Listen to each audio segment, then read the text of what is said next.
လာပါရှင်ဒီတစ်ခါမှာတော့ကျမတို့ရဲ့ကဘာကြီးကမှတ်သားစရာအစီအစဉ်ကနေတလောမှလှုပ်သွားတဲ့ဆရာကဘာသတင်းမီဒီယာကောင်စီအဲ့ဒါနဲ့ပတ်သက်ပြီးတော့ဆွေးနွေးကြပါတယ်ဆရာလည်းကိုယ်တိုင်သွားရောက်တက်ရောက်ခဲ့တာဆိုတော့ဆရာရဲ့ဘုသူတ္တတွေ sharing လုပ်ပေးပါအောင်ဆရာအရင်ဆုံးသိချင်တာကသူကကဘာသတင်းမီဒီယာကောင်စီဆိုအဖွဲ့ဝင်တွေဘယ်လိုတွေပါတယ်ဘယ်လိုရွေချက်တွေနေပါတယ်ဆောင်ရတယ်ဆိုတာပြပြပေးပါအောင်ဆရာကဘာသတင်းမီဒီယာကောင်စီအဖွဲ့ပေါ့နော် World Association of Press Council အဲ့ဒါဆိုတော့သတင်းလွတ်လပ်ခွင့်ရှိတဲ့နိုင်ငံတွေမှာတော့ Press Council ဆိုတာရှိရတယ်တချို့နိုင်ငံတွေကြောင့် Media Council လို့ခေါ်တာပေါ့နော်ဗမာပြည်မှာတော့ဗမာလို့ခေါ်တော့မြန်မာနိုင်ငံသတင်းမီဒီယာကောင်စီပေါ့နော်အဲ့ဒီအားလည်း World Press Council အဖွဲ့ဝင်ပေါ့အိမ်မှာအဖွဲ့ဝင်က30နီးပါးရှိတာပေါ့နော်အဲ့ဒါအာဖရိကန်နိုင်ငံတွေလည်းပါတယ်အဲ့ဒါဆိုသူတို့က2နှစ်တစ်ခါ3နှစ်တစ်ခါလောက် General Assembly ပေါ့အထွေထွေဆွေးနွေးပွဲလုပ်တာပေါ့နော်အဲ့ဒါဆိုတော့ဒီနှစ်မှာတော့တန်ဇန်နီးယားနိုင်ငံအရူရှာမြို့မှာလောက်တာပေါ့နော်အဲ့ဒီနိုင်ငံတကာကလာတဲ့ကမ္ဘာသတင်းမီဒီယာကောင်စီထဲမှာပါတဲ့သတင်းမီဒီယာကောင်စီအုပ်ချုပ်တဲ့လူတွေလာကြတာပေါ့ဆိုတော့အဲ့ဒီအကြောင်းတွေနဲ့ဆွေးနွေးကြတာပေါ့သတင်းမီဒီယာအကြောင်းနိုင်ငံတကာမှာဘယ်လိုတွေဖြစ်နေကြလဲသတင်းမီဒီယာဘယ်ဘက်ကိုဆက်သွားကြမလဲအဲ့ဆိုကောင်းပါတယ်အင်တန်ကောင်းတဲ့ရှေ့ကမ္ဘာမှာရှိတဲ့အဖွဲ့အစည်းပါခင်ဗျဆရာကိုယ်တိုင်လည်းဒါဒီပွဲကိုသွားတက်ခဲ့တယ်ပေါ့ဆရာဒါဆိုကျမတို့မြန်မာနိုင်ငံသတင်းမီဒီယာကောင်စီအနေနဲ့ကဒီလိုအဖွဲ့ဝင်နိုင်ငံဖြစ်နေတာပေါ့ဆရာအဲ့ဒီတော့ကောဘယ်လိုအားသာချက်တွေရှိရလဲသူတို့ရဲ့ဆွေးနွေးပွဲတွေကိုတက်လို့ရတယ်သူတို့ရဲ့ဗားတွေဆွေးနွေးနေတဲ့အဖြစ်အပျက်တွေကိုကျွန်တော်တို့ရဲ့ chat box တွေရှိတယ် WhatsApp တို့ဘာလို့လဲ chat box တယောက်ကြောက်ဆွေးနွေးလို့ရတာပေါ့တယောက်ကြောက်ဖလှယ်လို့ရတာပေါ့နောက်ပြီးတော့မြန်မာပြည်ရဲ့အဖြစ်မှန်တွေကိုလည်းသူတို့ပြောပြလို့ရတာပေါ့အရင်လုံခဲ့တဲ့နှစ်ကလည်းကျွန်တော်သွားခဲ့ပါတယ်အဲ့တော့ဆိုရင်သူတို့က Web Broadcast Assembly မှာပေါ့အဲ့တော့ကenyaမှာပေါ့ကenyaမှာပြည့်တဲ့အချိန်မှာသူတို့ကမြန်မာပြည်မှာဖြစ်ပြနေတဲ့ဟာကိုသတင်းနောက်တွေကိုနှိပ်ကွက်တယ်ဆိုပြီးသတင်းထုတ်ချင်တယ်အဲ့ဒါကိုကျွန်တော်ကလုံးဝ agree မဖြစ်ပဲနဲ့အဲ့ဒီ declaration ကိုစအဲ့ဒ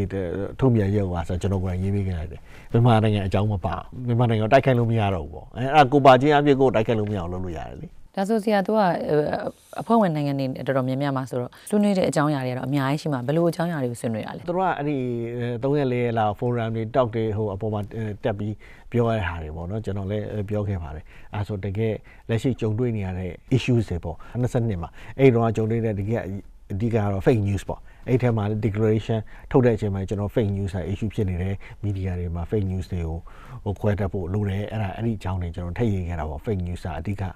issue ပေါ့2025မှာပွဲမှာကြာတော့ကျွန်တော်အဓိကကမ္ဘာမီဒီယာဖြစ်တဲ့ issue က AI ကိုသုံးပြီး media တွေအများကြီးထွက်လာဥပမာ YouTube တော့ဆို AI စာလေးရဲတယ်သူတို့ကနေ AI အတန်ထွက်တဲ့အကုန်လုံးပြလို့ရတယ်လေ AI နဲ့ video တွေထုတ်လို့ရတယ်အဲ့ဒါဆိုတော့ AI နဲ့ AI မဟုတ်တဲ့ဟာနဲ့ခွဲပြီး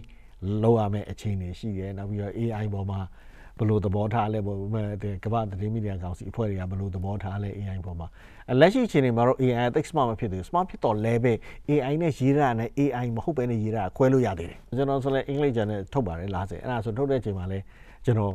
တစ်ခါလေးကျတော့ AI ကိုကိစ္စတစ်ခုရေးခိုင်းကြည့်တယ်ဒါပေမဲ့ကိုရေးတာတော့မဖြစ်ဘူးကျွန်တော်ရေးဥပမာဆိုဟာတာလေးထည့်ရေးတတ်တယ်ဒါပေမဲ့ AI ကျတော့အဲ့ဒါမျိုးဟာတာအစလမရေးတတ်ဘူးရေးလဲသူတို့ဟာတာကျွန်တော်ဟာတာနဲ့မတူဘူးလေအဲ့ဒါဆိုတော့အဲ့ဒါကျတော့ကိုယ့်ရဲ့ creativity ပေါ့အဲ့ဒီဟာကို AI ခုတည်းမလုပ်နိုင်ဘူးကျွန်တော်ဖတ်ကြည့်ရင်လဲတခုက AI နဲ့ရေးရတယ်ဆိုသိတာလ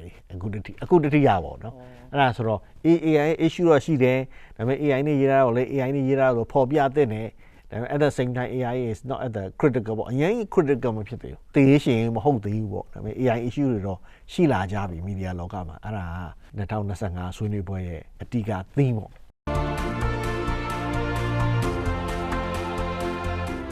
ကမ္ဘာသတင်းမီဒီယာကောင်စီကလည်းဆရာခုနပြောပါတယ်ပေါ့ဆရာကိုယ်တိုင်လည်းသွားတက်ခဲ့တန်ဇန်နီးယားမှာလုပ်တယ်ပေါ့နော်အဲ့ဒါကြောင့်ဆရာအဲ့ဒီမျိုးဆရာတို့ဒါလေပတ်ခဲ့တာတွေဒါဆရာဘာအတွေ့အကြုံတွေရောရရှိခဲ့ပါသေးလဲအာဖရိကမရောက်ဘူးတော့မဟုတ်တစ်ခါတော့လည်းကင်ညာရောက်လိုက်တယ်ဆိုတော့သိတာပေါ့လေဒါပေမဲ့တန်ဇန်နီးယားကင်ညာရဲ့အတွင်းပိုရောက်တယ်အဲ့အရူရှာကလည်းတန်ဇန်နီးယားမျိုးတော့မဟုတ်ဘူးကောင်းပါတယ်မျိုးကတော့ပုံမှန်ပေါ့ဆိုတာပေါ့ဗမာပြည်တောင်ငူလောက် standard အဲ့လောက်ပဲမျိုးနဲ့တူပါတယ်နော်အဲ့ဒါဆိုမျိုးကသေးတယ်အဓိကအဲ့ဒီအာဖရိကကအဓိက food အစားအသောက်ပေါ့အာဖရိကမှာထမင်းမစားကြဘူးကျွန်တော်တို့ဥက္ကဋ္ဌပေါ့လေထမင်းမစားဘဲနဲ့9ရက်လောက်နေလိုက်ရတယ်သူတို့ရဲ့ stable အဓိကပါတဲ့ food တွေက roots တွေပေါ့မြေကြီးအောက်က food ဥပမာအာလူးတို့ဘိန်းဥတို့ကစုံဥတို့ဘာဝါဥဘာဥတခြားဥပေါင်းများဆိုအာဖရိကအဲ့ဒါတွေပဲကျွေးတော့ကွာအမဲစားနေကြမို့ဆိုတော်တော်ခတိကောင်းဖြစ်တယ်အဲ့ဒါနဲ့တခြားဟင်းနေနဲ့စားတယ်နောက်ပြီးတော့အရန်ထူးဆန်းတာအဲ့ဒီမှာသူတို့ငပြောသီးကိုဟင်းချက်စားတယ်ကျွန်တော်တို့ဆိုငပြောသီးကိုဟင်းချက်ဖို့စိတ်ပြီးဒီတိုင်းပဲစားတာလေအဲ့တော့သူတို့ငပြောသီးဟင်းချိုငပြောသီးကို curry ငပြောသီးစီပြန်နဲ့အမဲသားနဲ့ဟာ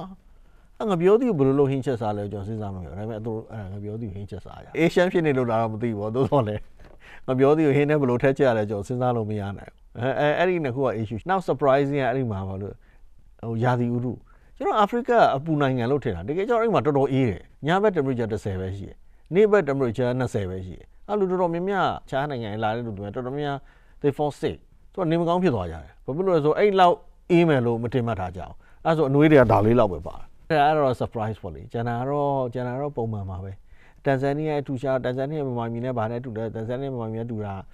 ာကြောက်ထွက်တာတန်ဇန်နီးယား famous ကြောက်ဆိုတခုရှိတာတန်ဇန်နိုက်လို့ခေါ်တယ်တန်ဇန်နိုက်ဆိုတော့တန်ဇန်နိုက်ဆိုတော့တန်ဇန်နီးယားပဲထွက်လို့သူကတကမ္ဘာလုံးမှာတန်ဇန်နီးယားပဲလို့တန်ဇန်နိုက်လို့ခေါ်တာတန်ဇန်နီးယားမှာရူဘီရဲ့ထွက်တယ်မှာရူဘီကလုံးဝမြန်မာပြည်စတန်ဒတ်တခြားစီပဲအမဲနဲ့ပိုင်းအောင်တန်းတဲ့ဟာကြီးတွေအဲ့လုံးဝတစ်ချက်အဲ့မျိုးအဲ့တန်ဇန်နိုက်ထွက်တာတန်ဇန်နီးယားပဲထွက်တယ်အဲ့တန်ဇန်နီးယားတော့မြန်မာကျော်က6လောက်ပဲရှိပါတယ်သူကဟိုဟာနဲ့ဗာနဲ့တူတယ်စဖိုင်းနဲ့တူတယ်ဟိုဗာနီလာနဲ့တူတယ်အပြာရောင်ပဲဒါပေမဲ့သူကအပြာအပြင်တခြားအရောင်တွေတန်းနေတာပေါ့ဒါပေမဲ့အဲ့ဒါကဟိုဘယ်နဲ့ပူရှားတော့ဈေးကပုံမှန်နဲ့ပုံများနေပေါ့ဒါပေမဲ့ဟိုနီလာဆိုရင်မာကျော်ကြီးက6ရှိတယ်သူတို့ကြောက်6လား9လားအဲ့လောက်ပဲရှိတယ်ဒါပေမဲ့သူတို့ကဈေးကနည်းနည်းသူ့မှာရွက်တဲ့ဆိုင်ပုံဈေးကြီးနေတယ်လို့ခံစားရတယ်ဘာဖြစ်လို့လဲသူကရှားတော့အိမ်နာပဲထွက်တယ်နောက်ပြီးတန်ဇန်နီးယားကြောက်ထွက်နောက် famous ကြောက် Samurai ဆိုတာထွက်တယ် Samurai ကအဲ့ဒီတန်ဇန်နီးယားတည်းအခုတော့မဟုတ်ပါဘူးလေအဲ့ဒါကျတော့ကင်ညာတို့ဘာလို့လဲထွက်တယ်အဲ့ဒီဟာလဲသူကမြနဲ့တူတယ်ဒါပေမဲ့သူကဟိုမြလောက်တော့မလှဘူးပေါ့အဲ့ဒါပေမဲ့ same base လောက်ရောက်တာပေါ့သူကလည်းပျော့တယ်ဟုတ်6-9လောက်ပဲရှိတယ်အနေနဲ့ဒါဟိုကိုယ့်ရဲ့သတင်းမီဒီယာကောင်စီကနေပွဲတော်တိုင်နေပေါ့နော်တန်ဇန်နီးယားရဲ့အတွေ့အကြုံတွေလည်းရခဲ့တယ်ဒါ first time အတွေ့အကြုံတွေလည်းရှိခဲ့တယ်ပေါ့နော်ဒါကိုယ့်နိုင်ငံအတွက်လည်းဒါကိုစားပြုသွားတာဆိုတော့ဆရာကြီးကျမတို့မြန်မာနိုင်ငံသတင်းမီဒီယာကောင်စီနဲ့ဒီလိုအဖွဲ့ဝင်တွေဝင်ထားခြင်းအတွက်ကဘယ်လိုမျိုးရလက်ကောင်တွေများရလဲဆရာနံပါတ်1ကကိုကအဲ့ဒီမှာသတင်းဖွင့်ဖြစ်တဲ့အတွက်ကြောင့်ကိုမကောင်းအောင်ရေးမယ်ဆိုကိုကကန့်ကွက်လို့ရတယ်ရေးခွင့်လုံးဝမပေးဘူးကျွန်တော်ကမြန်မာနိုင်ငံအကြောင်းမြန်မာနိုင်ငံ target မြန်မာနိုင်ငံကိုထိခိုက်မဲ့ဟာတွေဆိုကျွန်တော်ကလုံးဝကန့်ကွက်လို့ရတယ်အဲ့ဒါနဲ့အကောင်းဆုံးဟာပေါ့နောက်တစ်ခုကလည်းတကမ္ဘာလုံးကဘာတွေအဖြစ်ပြက်နေလဲကိုကျွန်တော်ကသိရတဲ့အတွက်ကြောင့်ကျွန်တော်နိုင်ငံမှာလည်းမီဒီယာဘယ်လမ်းကြောင်းလျှောက်တင်နေဆိုတော့ကျွန်တော်တို့က guide လုပ်ပေးလို့ရတာပေါ့ကမ္ဘာသတင်းမီဒီယာကောင်စီကလည်းဆရာပြောတဲ့နိုင်ငံတွေတော့အများကြီးပါတယ်ပေါ့နော်ဆွေးနွေးမှုတွေလည်းအများကြီးလုပ်ခဲ့တယ်ဆိုတော့ဟိုအပြန်အလှန်ချိတ်ဆက်မှုတွေကိုနိုင်ငံနဲ့သူ့နိုင်ငံနဲ့ဘာလိုအပ်မှုတွေဘာတွေလိုအပ်လဲဘာတွေကတော့ဖြည့်ဆည်းတင်တယ်ဘာတွေကတော့စောင်းရမယ်ရှောင်းရမယ်ဆိုတဲ့ဘလို့အချက်တွေရောချမှတ်ထားရရှိလားသတင်းလွတ်လပ်ခွင့်မီဒီယာကို independent အနေနဲ့ရပ်တည်ရမှာတို့အားပေးတယ်တို့ရကြမီဒီယာတွေ independent ပြရမယ်ဘယ်ဆိုရစီမှာဟို depend မလုပ်ရဘူးအဲ့ဒါမျိုးပေါ့လွတ်လပ်စွာရေးသားခွင့်ဒါပေမဲ့ at the same time ပေါ့လွတ်လပ်စွာရေးသားခွင့်ဆိုတာ responsibility ပါမယ်လေမဟုတ်တရုတ်ဟာတွေရှောက်ပြီးလွတ်လပ်စွာရေးသားလို့ပဲရမလဲအဲ့ဒါကိုလည်းကျွန်တော်တို့ကပို့ပြီးဖိအားပေးပြီးပြောတာပေါ့နော်ဒီကရေးချင်တာရှောက်ရေးပြီးဗမာတာဝန်ယူမှုတာဝန်ခံမှုမရှိလို့လည်းမရဘူးဆိုတာကိုကျွန်တော်တို့ကတော့ fight လုပ်ရတာပေါ့မြန်မာနိုင်ငံသတင်းမီဒီယာကောင်စီအနေနဲ့ကလည်းဒီလိုအဖွဲ့ဝင်နိုင်ငံအနေနဲ့ပါဝင်ခွင့်ရခြင်းကလည်းဂုဏ်ယူစရာတစ်ခုပါပဲเนาะဆရာအခုဆရာအနေနဲ့ရောဒါကျမတို့မြန်မာနိုင်ငံသတင်းမီဒီယာကောင်စီအနေနဲ့ဒီလိုကမ္ဘာပေါ့နော်ဒါသတင်းမီဒီယာကောင်စီအဖွဲ့အစည်းမှာပါဝင်ခွင့်ရတယ်ပါဝင်ဆွေးနွေးခွင့်တွေလည်းရတယ်ပါဝင် sharing လုပ်ခွင့်တွေလည်းရတယ်အဲ့ဒီအပေါ်မှာရောအကြံပြုစကားလေးဗာများပြောချင်ပါလိမ့်လဲရှင်ဟုတ်ဒါတွေကတော့ကျွန်တော်တို့ဆက်သွားမယ်လမ်းစဉ်ပေါ့လေဘာလို့တကဘာလုံးမှာနေရဆိုတော့ share interest mutual understanding mutual development ဒီမှာဟို common goals တွေရှိရမှာပေါ့တယောက်တည်းရက်တည်ရတော့ဒီခေတ်ဒီခါမှာတော်တော်ခက်သွားပြီလေဥပမာဆိုရင်မြောက်ကိုရီးယားဟိုပဲကြည့်လိုက်တယ်တယောက်တည်းဘယ်လိုမှမဆက်သွယ်ပဲရက်တည်ပေါ့ event ထိုင်ခဲ့တယ်အဲဆိုကျွန်တော်တို့ကလည်းဒီစနစ်သွားမယ်ဒီမိုကရေစီစနစ်သွားမယ်ရှေ့ဆက်သွားမယ်ဆိုတော့ကမ္ဘာလုံးနဲ့ချိတ်ဆက်ရမယ်အဲ့ဒီအချိန်မှာကျွန်တော်တို့နိုင်ငံခေါင်းဆောင်တွေနိုင်ငံဟိုလူကြီးရာဟိုစမောကမ္ဘာလုံးမှာထိရောက်ဖို့ကိုယ်နိုင်ငံအရေးကို fight နိုင်ဖို့လိုတာပေါ့နော်အဲဆိုကိုယ်နိုင်ငံအရေးကိုယ်နိုင်ငံကဘာလုပ်နိုင်မလဲကိုယ်နိုင်ငံကိုဘာအားထားချက်ရှိအောင်လုပ်ပေးနိုင်မလဲအမြဲစဉ်းစားပြီးတိုက်ပွဲဝင်ရမှာပေါ့လေအဲ့ဒီဟာလုပ်နိုင်မယ်ဆိုရင်တော့တိုင်းပြည်အတွက်ပါအားသာချက်ရမယ်လို့ကျွန်တော်ယူဆပါတယ်ခင်ဗျာဟုတ်ကဲ့ပါဆရာကမ္ဘာသတင်းမီဒီယာကောင်စီရဲ့ညီလာခံဆိုတော့ဒါကျမတို့မြန်မာနိုင်ငံမှာဆိုလဲဆရာတို့เนาะဥက္ကဋ္ဌနဲ့တွတ်တက်ကြတယ်ပေါ့ဒါဆိုမြန်မာနိုင်ငံအပါအဝင်ကောတခြားဘယ်လိုနိုင်ငံတွေကနေပါဝင်တာပါလဲဆရာဒီတစ်ခေါက်တော့လာတာအာရှပြောမယ်ဆိုရင်နီပေါအိန္ဒိယဟိုဘက်သွားရင်အရင်တစ်ခေါက်ဆိုရင်အီရတ်တို့အီရန်တို့ဆိုက်ပရပ်စ်ပါတယ်အဲ့ဒါမျိုးတော့ပြီးရင် Africa countries တွေလည်းပါတယ်တော်တော်များများကျတော့ဟိုသတင်းလွတ်လပ်ခွင့်မရှိတဲ့နိုင်ငံတွေကျတော့သတင်းလွတ်လပ်ခွင့်မရှိဘူးလို့မပြောဘူးလေ independent media မရှိတဲ့နိုင်ငံတွေကျတော့ media ကောင်စီမရှိဘူးပေါ့ဟဲ့ဥပမာဆိုရင်စင်ကာပူမှာ media ကောင်စီမရှိဘူး